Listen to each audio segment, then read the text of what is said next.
A positive attitude is like a chicken and egg thing. If you're successful, you're positive. If you're positive, you're successful. Which comes first? It doesn't really matter.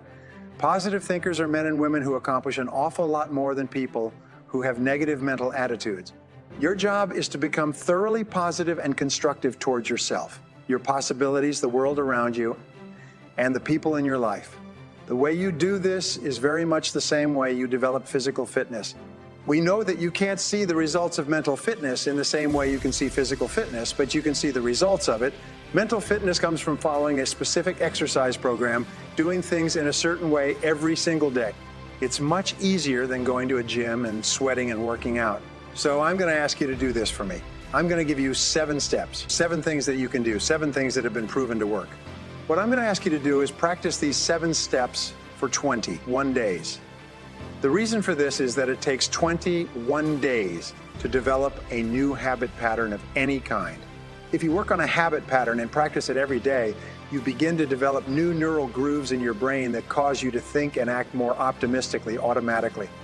You wake up in the morning feeling better, more positive toward the challenges you face during the day. You become more optimistic in the face of adversity. You start to become a more confident and optimistic person. When you do, you'll find your whole life opening up around you like sunshine on a bright morning. This is the great rule of success. Number 1 is positive self-talk. Positive self-talk has been getting very good press in the last little while. Positive self-talk means that you talk to yourself and make sure that your thoughts are on what you want and off of the things that you don't want. Successful people, positive people, are people who explain things to themselves in a positive way. They say, well, that's an interesting situation, or that'll work out okay, or don't worry about it. The second part of positive self-talk is to control your inner dialogue, to control what's happening inside you, and to be aware that the average person, if they're not careful, will have a tendency to be negative. Remember, 95% of your feelings are determined by the way you talk to yourself. It's absolutely essential that you talk to yourself the way that you want to be outside. What you see in your relationships, your health, your work, your customers, and so on tend to be a result of the pictures you have inside.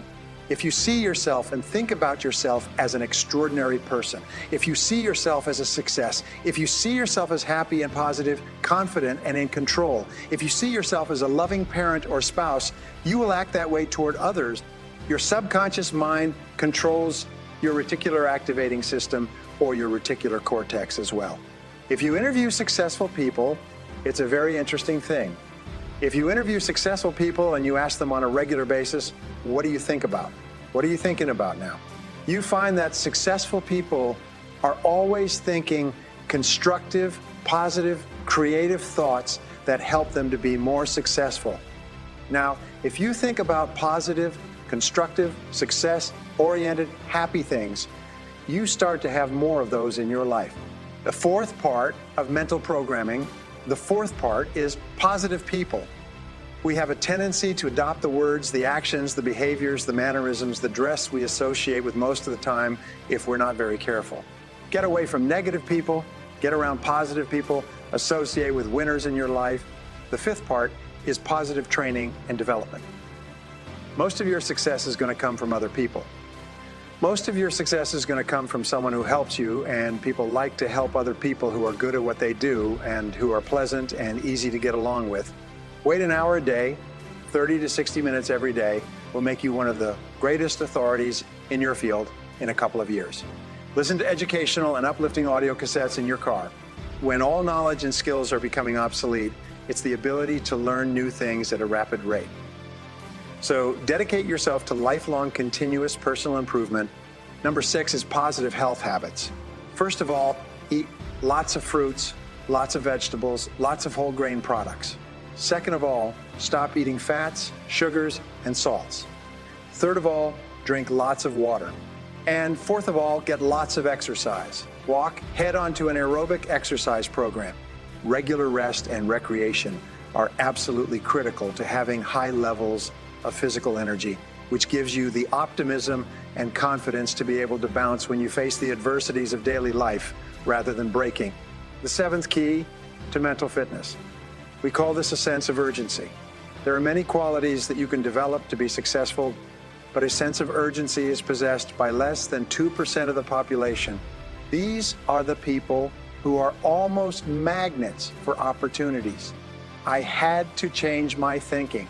I had to change my philosophy. I'm telling you, my life exploded into change. My bank account changed immediately. My income changed immediately with a little consideration of the refinement of your sale by setting a better sale. Refining your philosophy, your whole life can start to change from the day on. You don't have to wait till tomorrow. You don't have to wait till next month to start this whole process immediately. Now, some people do so little thinking they don't even have their sale up. Now is the chance to change. Number one is velocity, my personal opinion, each person's personal philosophy. Here's the definition of success and failure. Sometimes the first year you say, well, I'm so healthy now. What difference is it going to make? You've got to be smarter than that. Just because disaster doesn't fall on us at the end of the first day doesn't mean disaster isn't coming. You've got to be so smart that you look down the road and say, well, the errors in my present judgment of philosophy, what's that going to cost me in 1 year, 6 years, 1 month, 6 months? I'm telling you, the money cost and the health cost and the success cost is too gigantic if you look down the road a little ways and say, are there errors in my current judgment?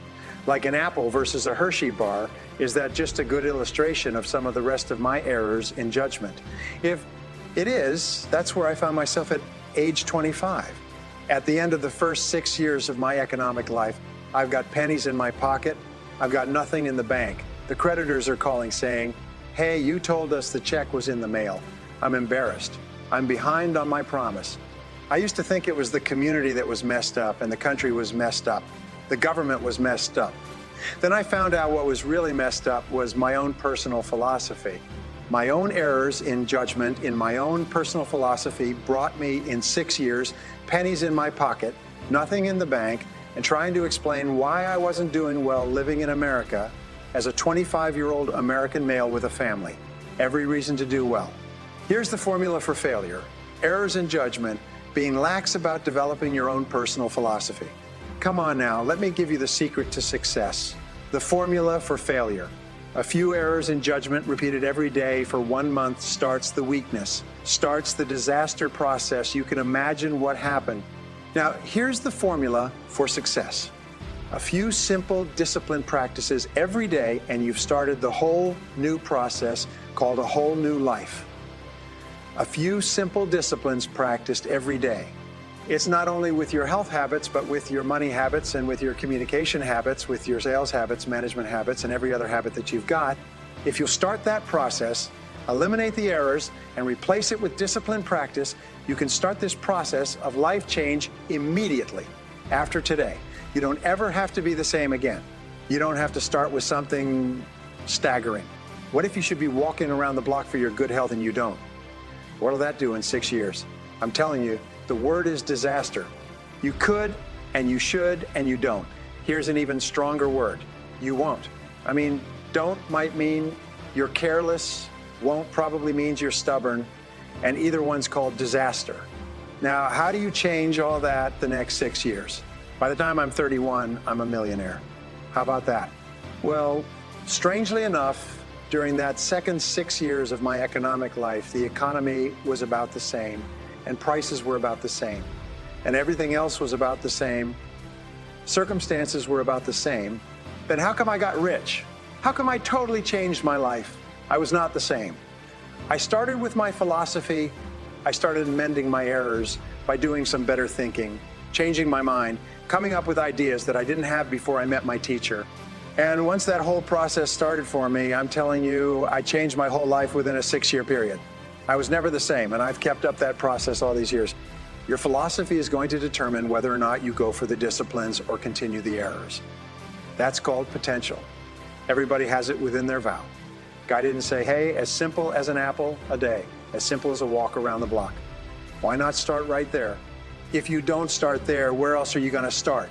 Might as well start where it's easy, then go to the more complicated, because you can't handle the complicated. The simple disciplines. How can you handle the complicated? Thank you. Hold on. Here's number 2. Number 1, we're affected by philosophy. First major of the 5 major pieces. Number 2 is attitude. We're affected by how we feel. First, we're affected by what we know, decisions we make. Second, we're affected by attitude, how we feel. It's how you feel about the past. Got to have a good attitude about the past. Let the past be a schoolmaster to teach you, not to threaten you, but to teach you. Next, it's how you feel about the future. Goal setting, the promise of the future, is an awesome affect on your life every day. Without a future well designed, we take hesitant steps. You know, do you have to have hesitant steps for 6 years? You can have driven into a corner, not boldly willing to go and take your portion, take your share. Next, it's how you feel about everybody else. Got to have a good attitude about everybody else because it takes everybody else to make a market. And here's the last one. That's how you feel about yourself. Understanding self-worth is the beginning. Self-worth should be easy. If one of us can do it, all of us can. If anybody can think it, we all think it. I can read, you can read. I can understand, you can understand. From where I came from, a few simple things. I didn't try revolutionized my life in 5 years. Is there anybody here that can't do it? Change from pennies to fortune? Change from money to something? Change from broke to rich? That's the attitude about yourself, so valuable. Okay, now in transforming our lives, we don't start with attitude, we don't start with inspiration, we start with education. Life change starts with education. You've got to be educated to the point of where you might have messed up. And all you've got to do is write down through the list. You don't need some teacher to come by and tell you, be your own best teacher saying, hey, let me make a list of some places I've messed up. Because if you let this down, that probably affects the rest. And the answer is, that's true. So we don't start with inspiration, we start with education. What's the first education? If it isn't going well and you live in America, you have foreign countries. You say, well, the country's messed up. That's like cursing the soil and cursing the seed and the sunshine and the rain, which is all you've got. Don't curse the soil. You get your own planet. You can rearrange this whole deal. This one you've got to take like it comes. So number 2 is attitude. Here was number 3, activity. This is the work part, the labor part, taking action. The activity is the miracle working piece. Miracle being something we don't quite understand how it works. Doesn't mean it doesn't work if you're willing to straighten it out. Here's one of the keys. It's called activity. It's called disciplines. Turning wisdom from your philosophy and inspiration, strengthening of attitude and faith, courage, commitment, all this stuff that comes from attitude. If you're willing to take these 2 qualities, philosophy and attitude, and invest them into activity, you can have a miracle. Anything short of that, no miracle. Wisdom doesn't perform a miracle. Attitude doesn't perform a miracle. The only thing that performs a miracle of increase is called equity. It's called putting wisdom and attitude into disciplined labor. This labor now can perform a miracle. And here are the 2 parts of the labor. 1, do what you can. Number 2, do the best you can. Can't give you better advice than that. Number 1, do what you can. You just got to go home and make a list after today. And here's the question to ask as you make this personal list. What am I not doing that would be easy to do that could greatly change my health? My wealth? What am I not doing? I'm neglecting it. Would be easy to do if you'll take care of your part. Call putting it into activity. Action works miracles. But here's how you get a miracle going for your life.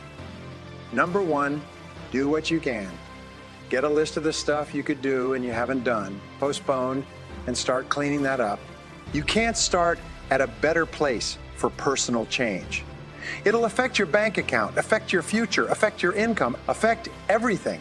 You can't start a better life change process than cleaning up what you should be doing. The man says, well, my mother lives down in Florida. I should have written her 6 months ago. I just can't seem to get that letter written. I'm asking you to get that letter written. Clean that up and don't walk like other people walk. Don't postpone like other people postpone. You say, well, is it as simple as writing a letter? And the answer is yes. Where else would you start for life change, personal change? You don't need a big package to fall out of the sky. You don't need massive bombardment, pre-conscious, subconscious practice channeling. Find a 2,000-year-old guru. I mean, you don't need any of that stuff. Pass on all that. Kids are afraid of that stuff. Too much of it. you'll be out on a limb with Shirley. I mean, no, pass on all this stuff. This stuff's too easy. This stuff's too simple. It's called taking action. Number 1, correct neglect, correct errors in discipline. Number 2, start setting up some disciplines. And if you'll do that, you'll perform a miracle. Now here's the second part of the miracle. Number 1 is do what you can. Here's number 2. Do the best you can. If that's not your philosophy, I would have to amend it. A guy slips in late. Company doesn't seem to mind, slips out early. First one in the parking lot heading for happy hour. Stretches his break, comes early for lunch, late back from lunch. Company doesn't seem to notice. Guy says, best as I can calculate, I'm putting in about a half a day's work and I'm collecting a full day's pay. And the guy says, I got it made. Little does he know the seeds of his own disaster are already being sown by the weakness of his own personal philosophy. It's not the economy that's going to determine your next 6 years. It's your philosophy about labor, about activity, about miracle, about soil and seed, sunshine and rain, the economy, the banks, the money, the companies, the schools, and what's going on. It's your philosophy and your attitude and then your ability to take action. All of that we call the process of life change miracle working. Here was number 4. Results. Every once in a while, you've got to take a measure to see how you're doing with these 3 pieces: philosophy, attitude, activity. Now we take a measure called results. What are the results at the end of the day? The results at the end of the week. You can't let too much time go by without checking. When time goes by 6 years, I've been out there working. When I met my teacher, Mr. Schoaf, he said, well, Mr. Ron, let's just go through a little summary here. He said, in the last 6 years, how much money have you saved and invested? Let's go through a little tab list here. How much money have you saved and invested in the last 6 years? I said, what? 0. He said, you have messed up. You remember these notes? I like that. Messed up. He said, who sold you on that plan? I thought, my gosh, the man's right. I'm a nice guy. I bought the wrong plan. What if you were 50 and broke? Right. Didn't need to change countries, bought the wrong plan. What a sad scenario that would be. Schoaf said, these questions, let's go through some results. He said, how many books have you read in the last 90 days? I said, what? 0.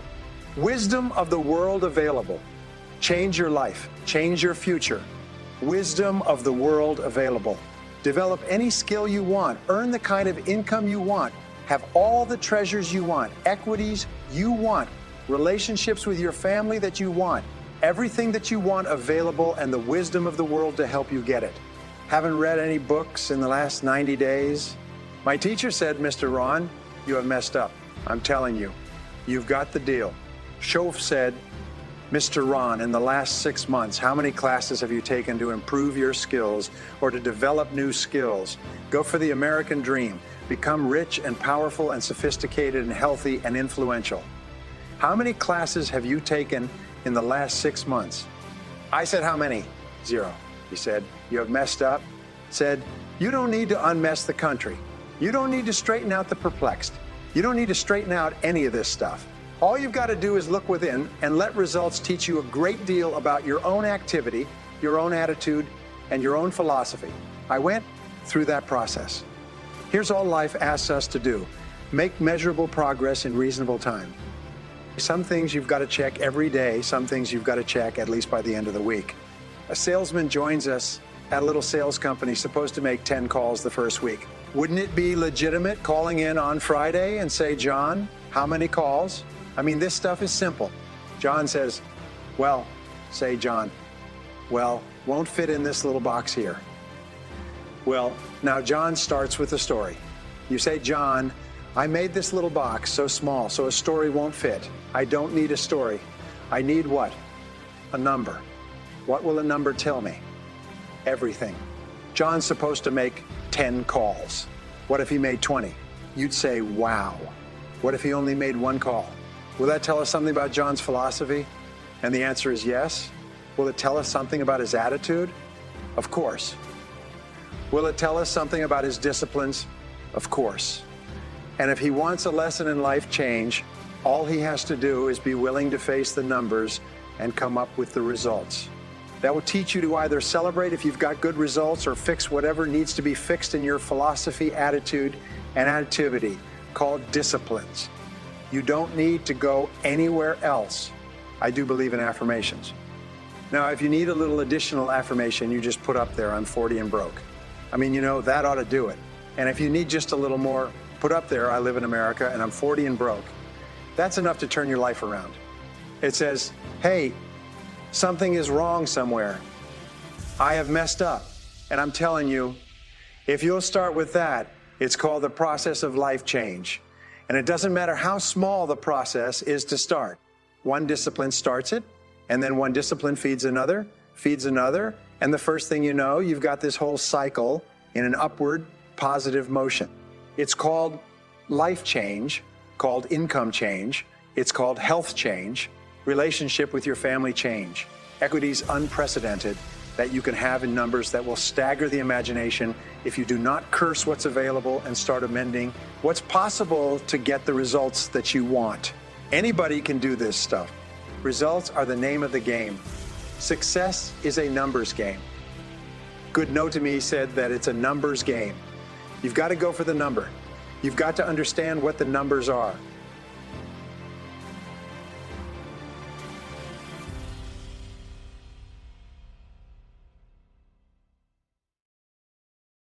Sometimes people ask me, why am I so productive? How is it that I can write 4 books a year, give 100 talks, run 3 businesses, and do so much stuff of volunteer nature, traveling all over the world? Well, the answer is my organization system. And it's interesting, they interviewed 50 presidents of fast-growing companies in Inc. magazine. And they asked them, what time management system do you use? And 49 out of the 50 used a yellow pad where they write down everything before they start. They said, well, what about a BlackBerry? What about a time management system? And what about, no, they just take a sheet of paper and they write down everything they have to do the night before, and they work from their list all day long. And that's what I've been doing all my life. It's the most powerful time management tool of all. It's clear, it's visible, it's right there. You add new things onto it, you tick them off as you accomplish them, you roll forward the things you didn't complete to the next day. Most amazing time management system of all is a pad of paper, a pen, and you every single day.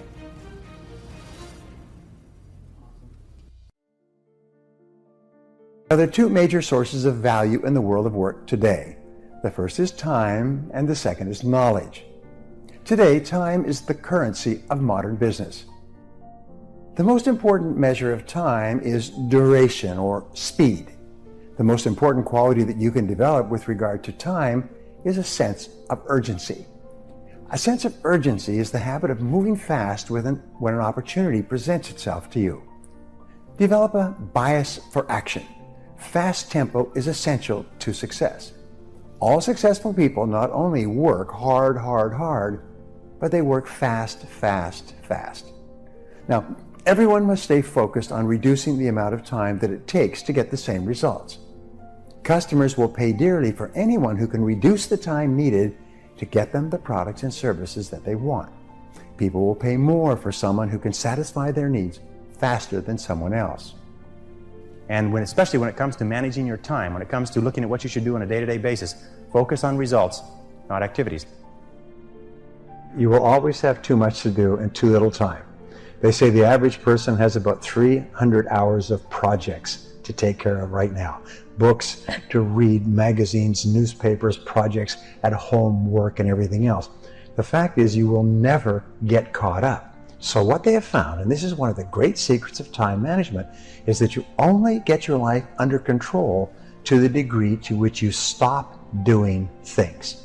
Let me repeat that. You stop doing things. Now, what are the things that you stop doing?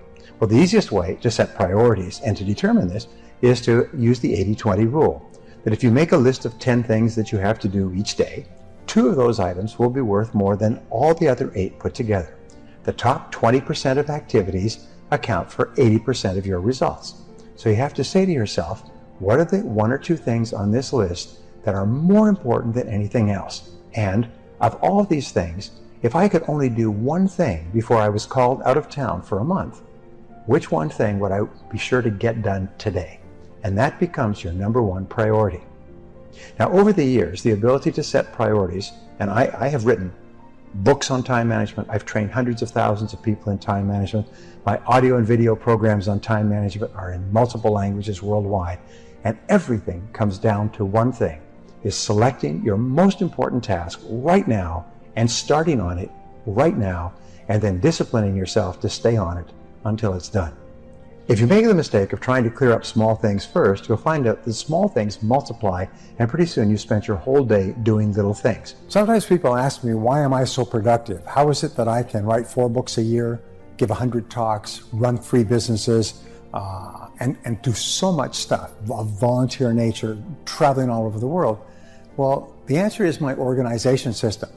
I began to study time management, and I've studied time management now for 15 years. I spent thousands and thousands of dollars on the subject. I've got libraries of books. I've been to countless courses. I've listened to all the audio cassettes. I've bought and used every time planner that's ever been made with regard to time management. And I found that there is a core element in time management, and it is the element of priorities. I think that the ability to focus and concentration are the 2 keys to success in life. That the ability to focus clearly and know exactly what it is you want to accomplish, and the ability to concentrate single-mindedly on accomplishing that one thing without diversion or distraction are the keys to success. It's the number one key to effectiveness, is to be able to sit down and look at your work and use the 80-20 rule. Say to yourself, which is the 20% of the number of things that I have to do that account for 80% of the value of my work?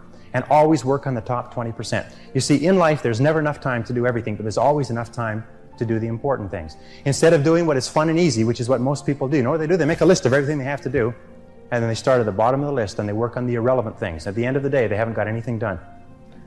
Successful people, peak performers, concentrate on the top items. And remember, anything other than working on the top items on your list is a waste of your time. And time management is not just time management is life management.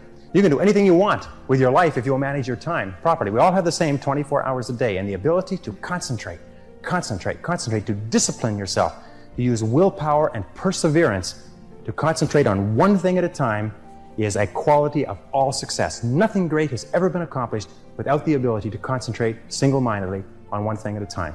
Always concentrate on the best use of your time. There's probably no skill that's more closely correlated with success and achievement in every part of your life than the ability to manage your time well.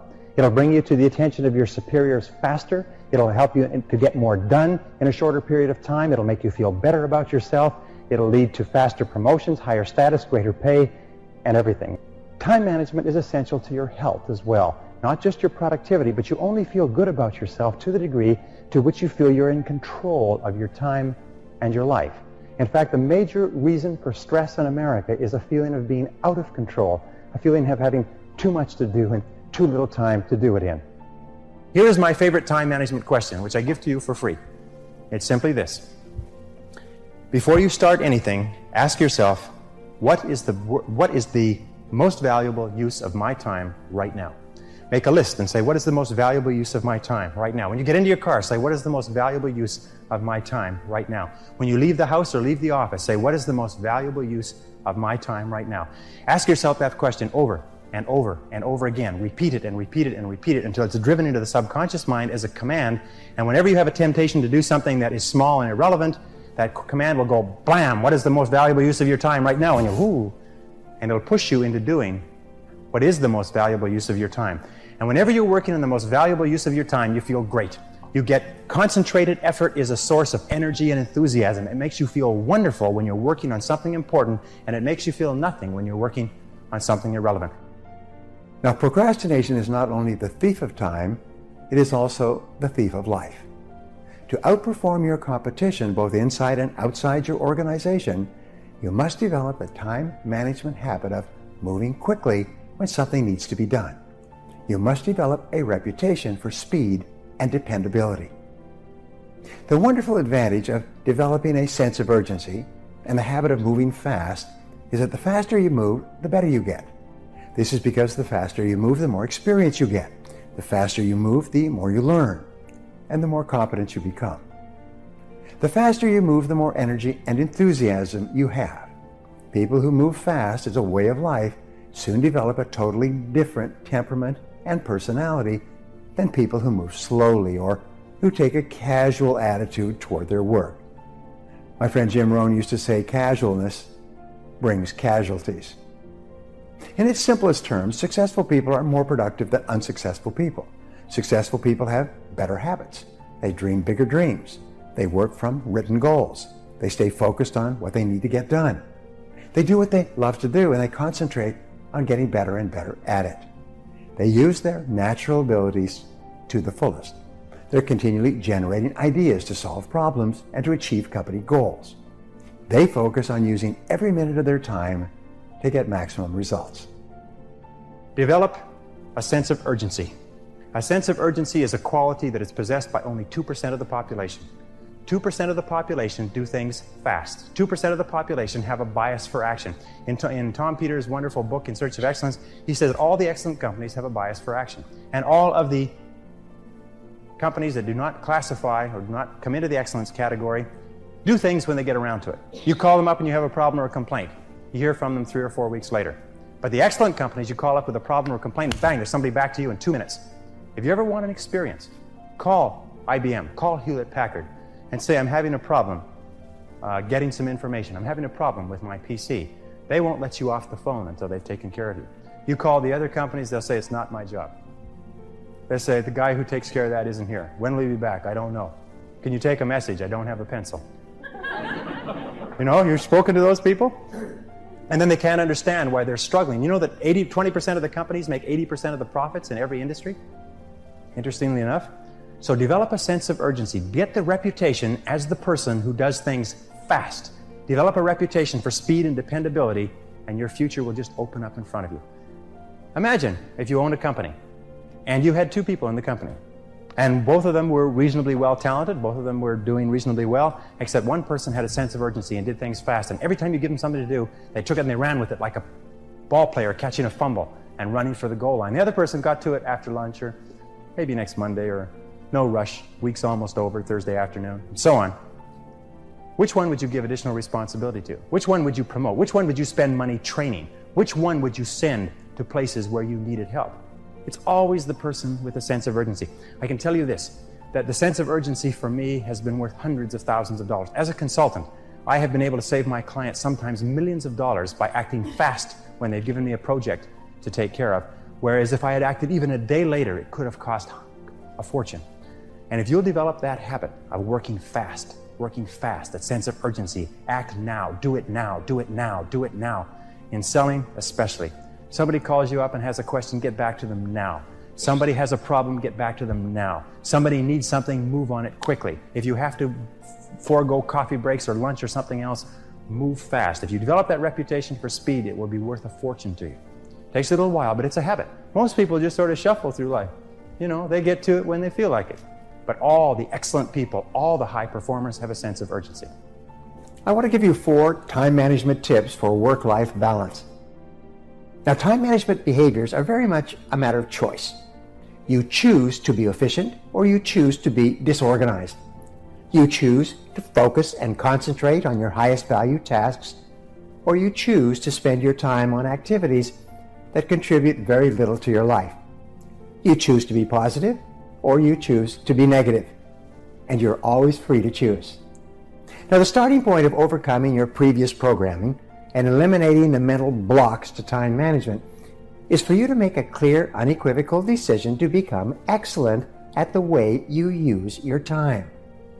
You must decide right here and now that you are going to become an expert in time management to improve the quality of your life. Your aim should be to manage your time so well that people look up to you and use you as a role model for their own work habits. There are 4 time management methods that you can use to program yourself for peak performance to improve your work-life balance. Here they are. The first of these methods for programming your subconscious mind is positive self-talk, or the use of positive affirmations. These are commands that you pass from your conscious mind to your subconscious mind. Positive affirmations are statements that you say either out loud or you say to yourself, but with the same emotion and enthusiasm that drives the words into your subconscious mind as new operating instructions. So to improve your time management, you can continually repeat positive affirmations such as, I have beautiful work-life balance, or I concentrate easily on my highest payoff tasks. My favorite time management affirmation is, I use my time well. I use my time well. I use my time well. And I repeat this to myself over and over again. When you repeat positive affirmations over and over, they're eventually accepted by your subconscious mind as part of your new programming. You will then find that your external behaviors will start to reflect your internal programming to improve your work-life balance and quality of life. Now, the second technique that you can use to program your subconscious mind is through visualization. Mental pictures most immediately influence your subconscious mind. In self-image psychology, the person you see is the person you will be through positive affirmations and clear mental pictures. So begin to see yourself as well organized and efficient and effective in time management. Recall and recreate memories and pictures of yourself when you were performing at your best, when you felt very efficient and effective and in control. Think of a time when you were working efficiently and effectively and getting through an enormous amount of work. Play this picture over and over of yourself in the screen of your subconscious mind until your subconscious mind accepts this as your reality. Now, the third time management technique is simple. Sit or lie in a quiet place where you can be completely alone in the silence. Through positive affirmations, imagine yourself going through an important upcoming experience, such as a meeting or a presentation, or a negotiation, or even a date that would improve the quality of your life. As you sit or lie completely relaxed, create a picture of the coming event and see it unfolding perfectly in every respect, like a movie of your mind. See yourself as calm and positive and in complete control. See the other people doing and saying exactly what you would want them to do if the situation was perfect. The fourth mental technique will change the quality of your life through experience of time management. Imagine that you have been selected for a role in a movie or stage play. In this role, you are to act the part of a person who's extremely well organized in every respect. As you go through your daily life, imagine you are an actor who is playing this part, who is already very good at time management. Act as if you are already using your time efficiently and well. Pretend that you are an expert in personal efficiency and time management. Fake it until you make it. When you pretend that you are excellent in time management, eventually the action, which is under your direct control, will develop the mindset or the belief in your subconscious mind. In other words, you can act yourself into feeling and believing yourself to be excellent in time management.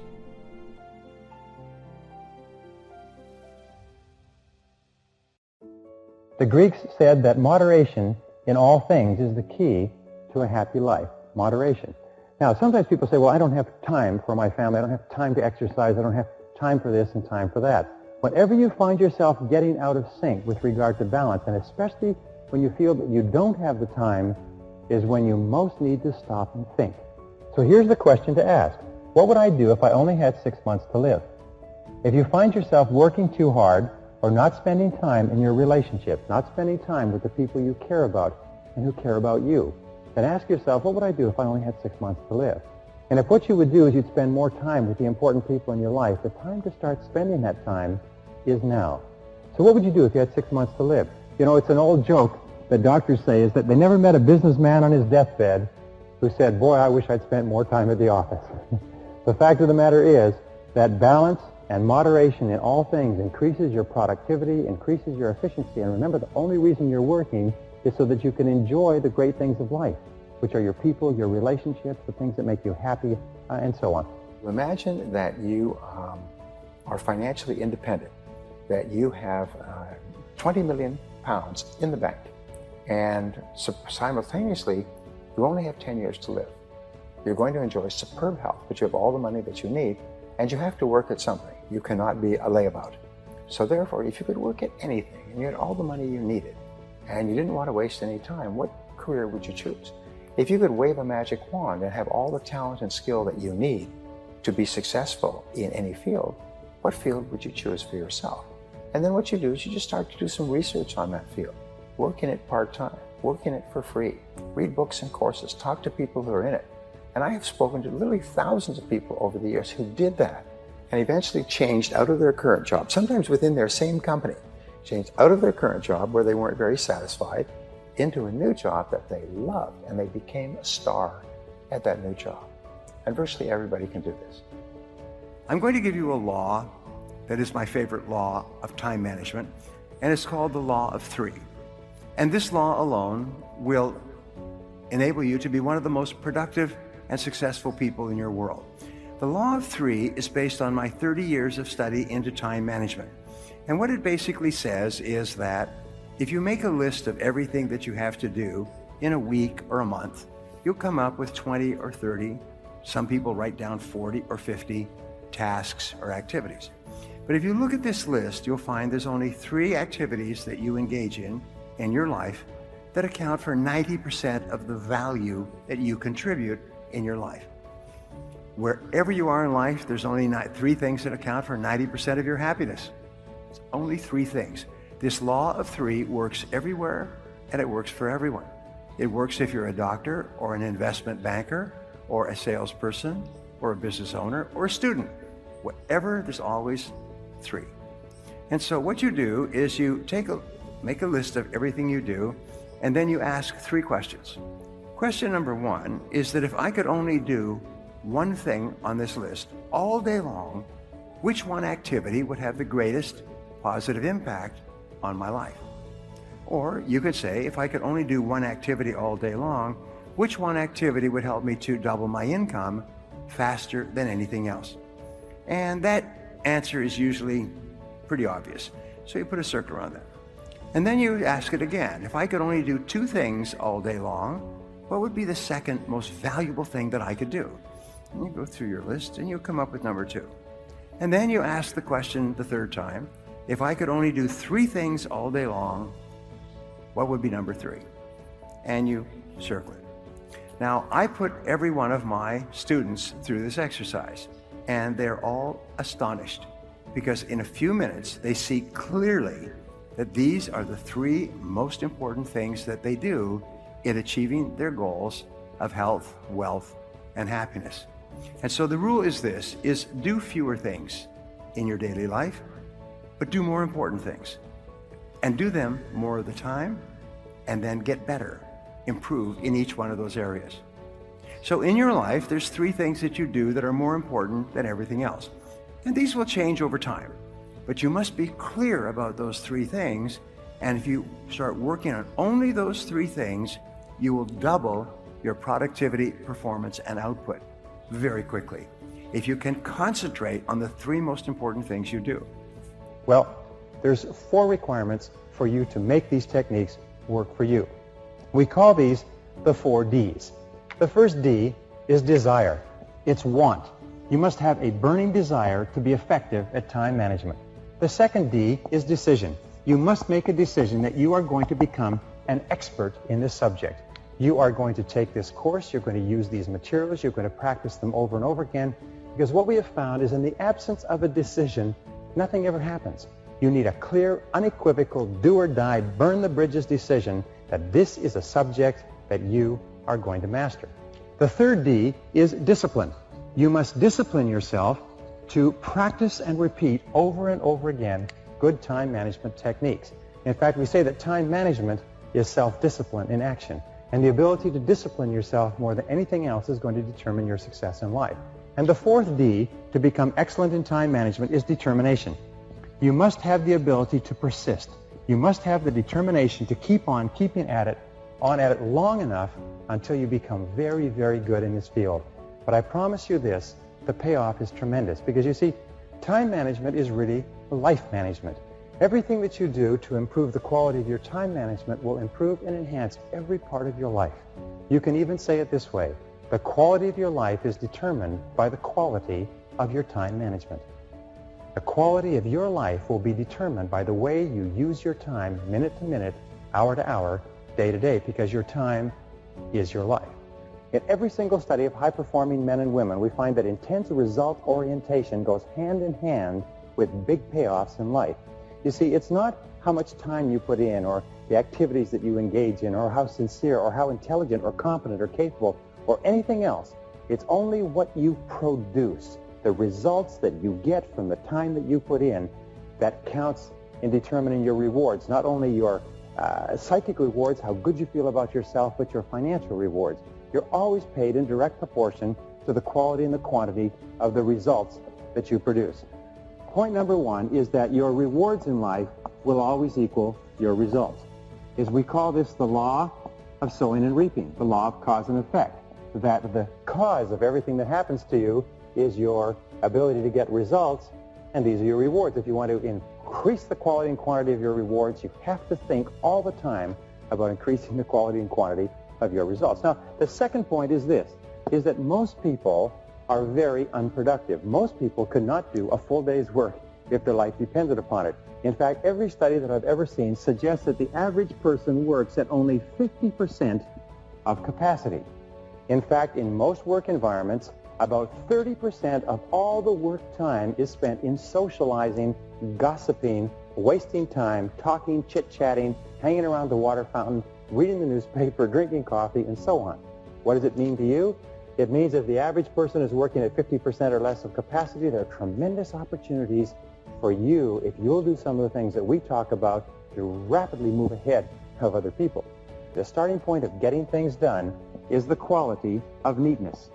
The quality of neatness means that you start with a clean desk and you end with a clean desk. You start with a clean briefcase and you end with a clean briefcase. You take the time to make sure that your entire working environment looks neat and professional and productive and effective. Remember this, it's not just what you do, but it's the perception of other people of what you do that counts.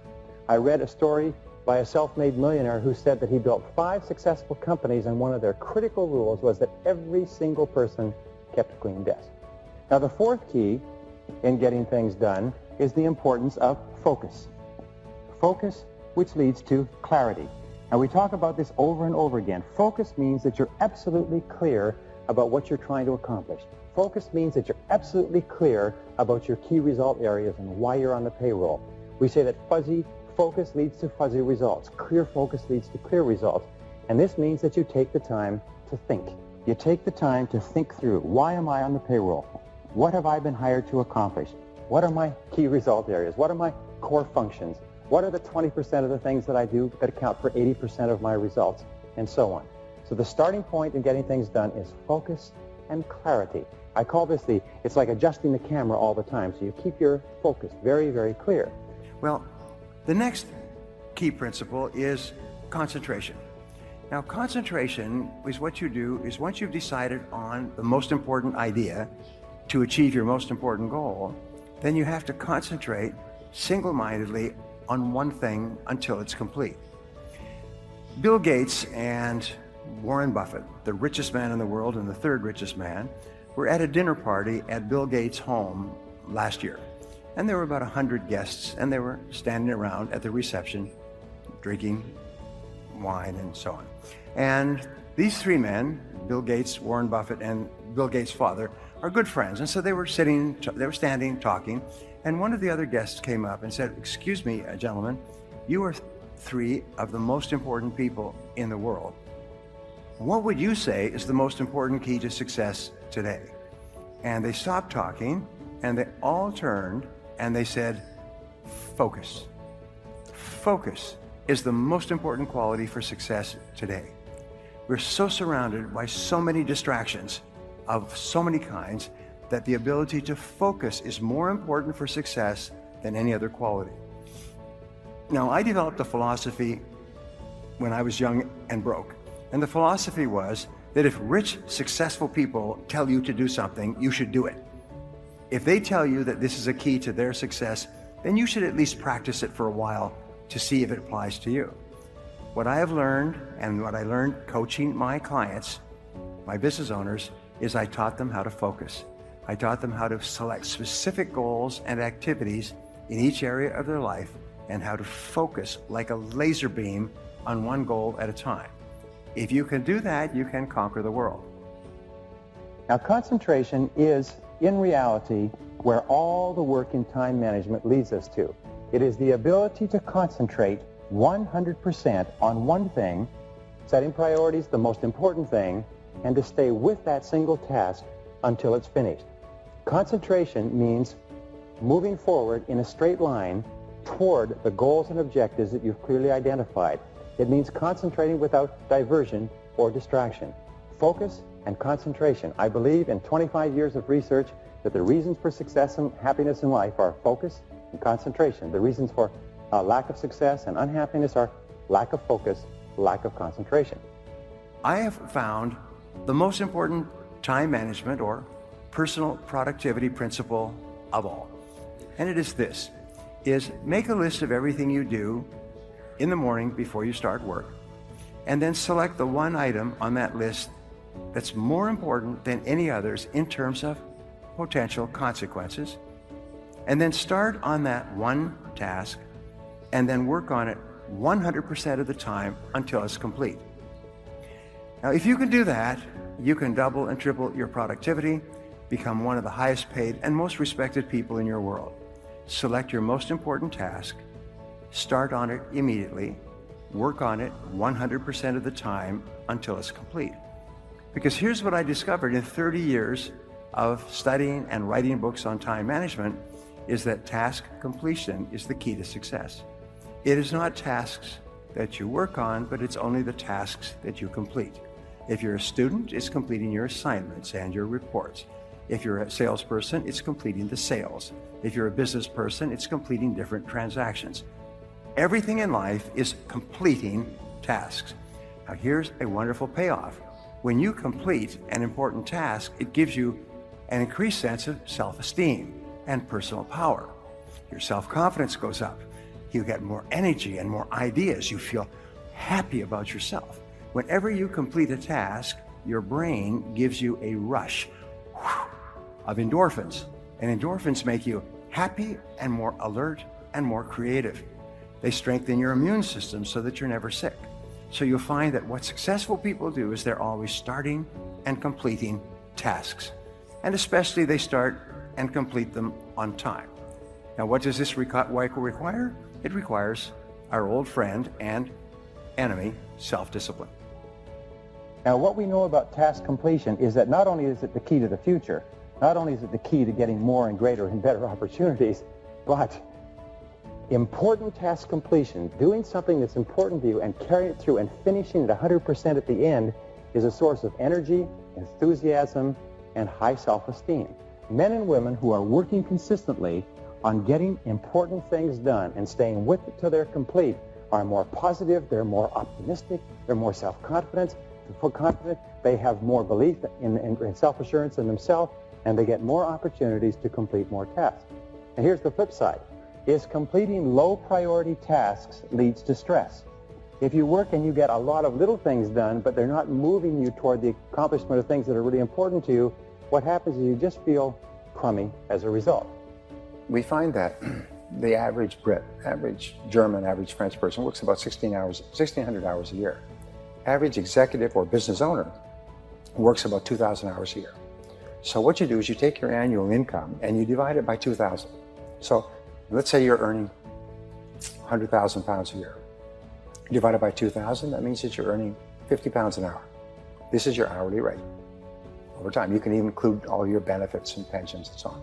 But whatever it is, just let's say your hourly income is 50 pounds an hour. That means by law, Ricardo's law, David Ricardo, the British economist, law of comparative advantage, is you don't do anything that pays less than $50 an hour. You only do things that pay you $50 an hour or more, or that people would pay you 50 quid an hour or more to do. And everything else you delegate. If there's something that someone else can do for 10 pounds an hour, you hire somebody to do that. 20 pounds an hour, 30 pounds an hour, you keep hiring people who can do things, tasks, at a lower hourly rate than yourself. Now here's the great discovery, and this again is life-changing. I call it the law of three.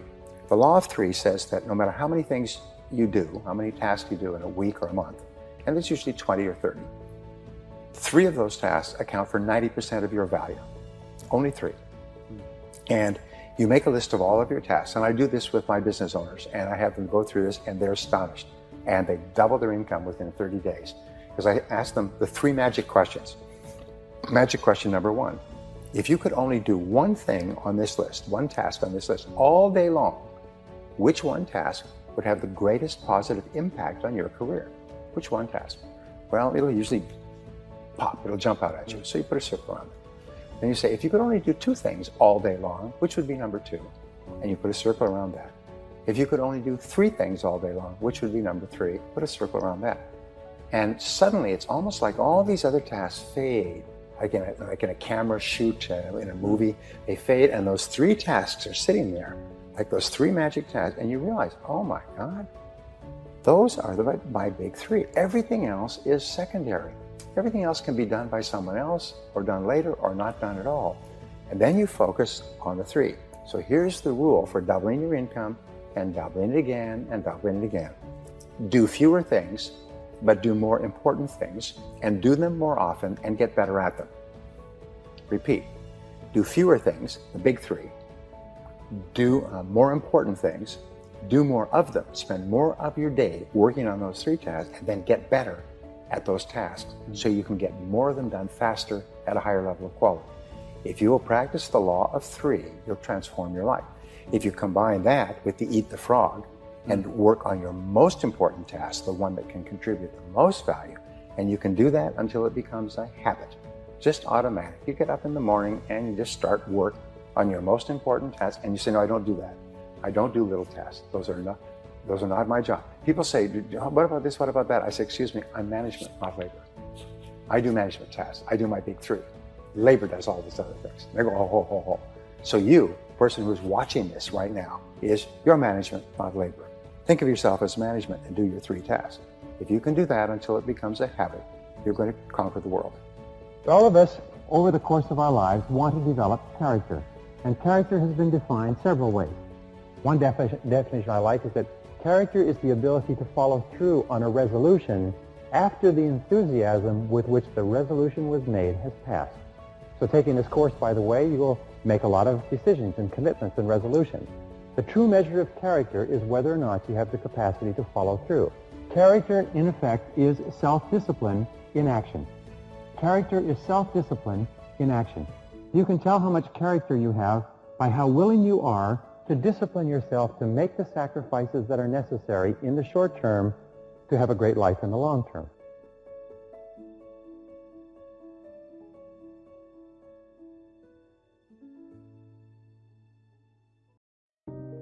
Many years ago, I began to study the subject of time management because I thought it was a very helpful subject, and I was amazed at how much there was in time management. I then produced programs and books, and my books on time management are now the best-selling in the world in 40 languages. But what I learned was a concept, and the concept was called consequences. Consequences, I found, is one of the most important words in our world. And the reason is that in time management, something is important to the degree to which it has big potential consequences. And something is unimportant to the degree to which it has low or no consequences. Thinking has the greatest consequences of all. In fact, if you look at people who are successful and people who are unsuccessful, successful people do things that have greater long-term consequences. And unsuccessful people do things that have low or no consequences. And thinking has the greatest consequences of all. And especially the way you think about your time and your life. And if you think more effectively, if you think more positively, if you think more constructively about yourself, your time, your life, your activities, your relationships, your work, and so on, you actually improve them all. The first thing I want to talk about is what is called the development of a personal philosophy of time. A personal philosophy of time. Now, personal philosophy of time also means a personal philosophy of life. What is life? What does it mean? What does it stand for? And in life, there are 2 basic worldviews, and basically they're at opposite ends of the pole, and sometimes we fall in the middle. But the first worldview is a benevolent worldview. People with a benevolent worldview are those who have a positive mental attitude, generally speaking, toward themselves and their life. They believe in their own potential. They believe in love and life and beauty. They believe in growing to the realization of their full capabilities. They believe that life is pretty good and that they can have a major impact. They can make a contribution and do something substantial with their lives. People with a benevolent worldview are the movers and shakers and the builders of all of time. Now, the other type of people are those who have a malevolent worldview. These are people who have a negative mental attitude, if you like, and they have, first of all, a negative mental attitude toward themselves. They have a negative mental attitude toward other people, toward the world. They see injustice and oppression. They see unhappiness and misery. They see unfairness and people having a hard life. They have a tendency to be angry and to have low self-esteem, but always a malevolent worldview requires someone or something else to blame, someone or something to criticize, something to be down on. That's why you find that people with a malevolent worldview are always in contra-opposition, or if you like, in conflict with people with a benevolent worldview. In order for you to achieve your potential, remember the most important people, the most productive people, the most creative people are always those who have a benevolent, positive, constructive worldview, and that's your goal. The number one reason why some people get more work done faster is because they are absolutely clear about their goals and objectives, and they don't deviate from them. The more clear you are about what it is you want and what you have to do to achieve it, the easier it is for you to overcome procrastination, eat your frog, and get on with the completion of the task. A major reason for procrastination and lack of motivation is vagueness, confusion, and fuzzy-mindedness about what you are supposed to do and in what order and for what reason. You must avoid this common condition with all your strength by striving for ever greater clarity in everything you do.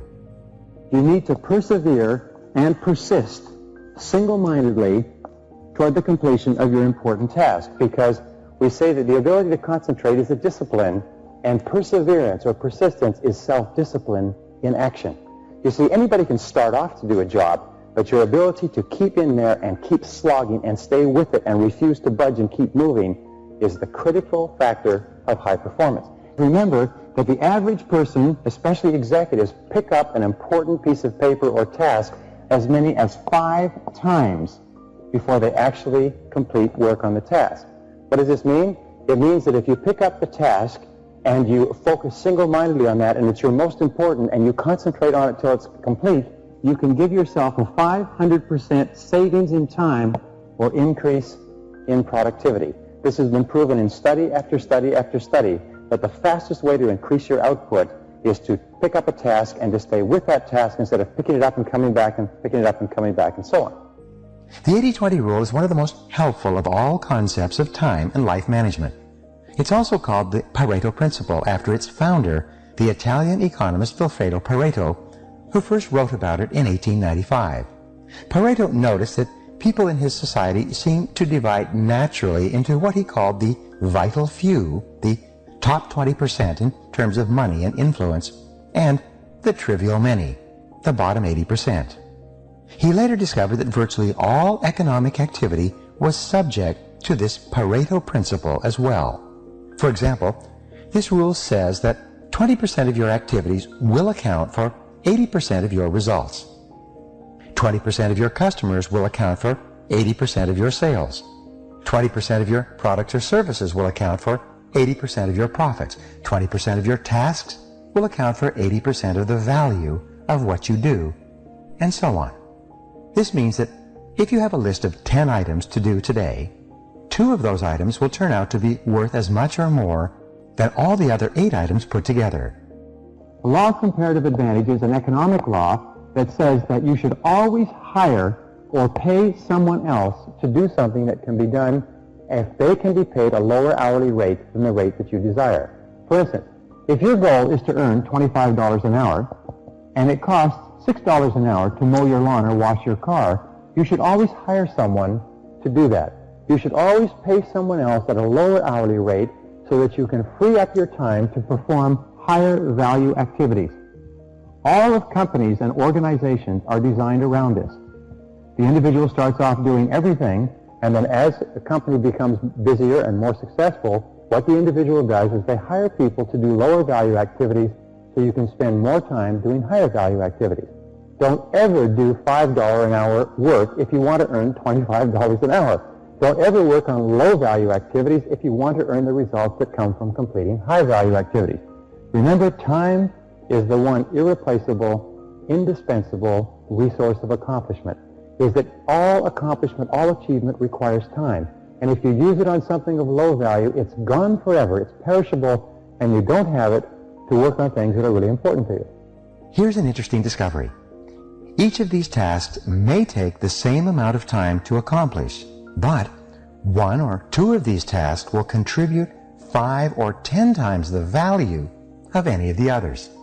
Often, one item on a list of 10 tasks that you have to do can be worth more than all the other 9 items put together. This task is invariably the frog that you should eat first. Can you guess on which items the average person is most likely to procrastinate? You're right. The sad fact is that most people procrastinate on the top 10 or 20% of items that are the most valuable and important, the vital few. They busy themselves instead with the least important 80%, the trivial many, that contribute very little to results. You often see people who appear to be busy all day long but seem to accomplish very little. This is almost always because they are working on tasks that are of low value, while they procrastinate on the 1 or 2 activities that could make a real difference to their companies and to their careers. The most valuable tasks you can do each day are often the hardest and most complex. But the payoff and rewards for completing these tasks efficiently can be tremendous. For this reason, you must adamantly refuse to work on tasks in the bottom 80% while you still have tasks in the top 20% left to be done. Before you begin work, always ask yourself, is this task in the top 20% of my activities or in the bottom 80%? And here's a rule for success. Resist the temptation to clear up small things first. Remember, whatever you choose to do over and over again eventually becomes a habit that's hard to break. If you choose to start your day on low-value tasks, you will soon develop the habit of always starting and working on low-value tasks.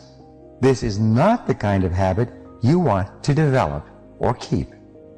You need to look at everything that you're expected to do based on your hourly rate. If your desired hourly rate is $10 or $20 or $30 or $40 or $50 an hour, then you ask yourself, is what I am doing now paying my hourly rate? Is what I'm doing now worth my hourly rate? Or ask yourself this way, if you're reading the newspaper or watching television or sitting around socializing, would you pay another person your hourly rate to engage in this activity? How much would you pay per hour to have a person watch television for you? When you're watching television, you should ask yourself, how much would I pay per hour to watch this television show? The average person doesn't realize that the amount of time that they spend watching television is in itself, if it were used to upgrade your skills and abilities, it's in itself enough to make you rich over the course of your working lifetime. A television can cost you thousands of dollars, even tens of thousands of dollars a year, if you don't think about the fact that when you're watching television, you're not doing something that is increasing your productivity. The hardest part of any important task is getting started on it in the first place. Once you actually begin work on a valuable task, you seem to be naturally motivated to continue. A part of your mind loves to be busy working on significant tasks that can really make a difference. Your job is to feed this part of your mind continually. Just thinking about starting and finishing an important task motivates you and helps you to overcome procrastination. The fact is that the amount of time required to complete an important job is often the same as the time required to do an unimportant job. The difference is that you get a tremendous feeling of pride and satisfaction from the completion of something valuable and significant. However, when you complete a low-value task, using the same amount of time and energy, you get little or no satisfaction at all. Time management is really life management, personal management.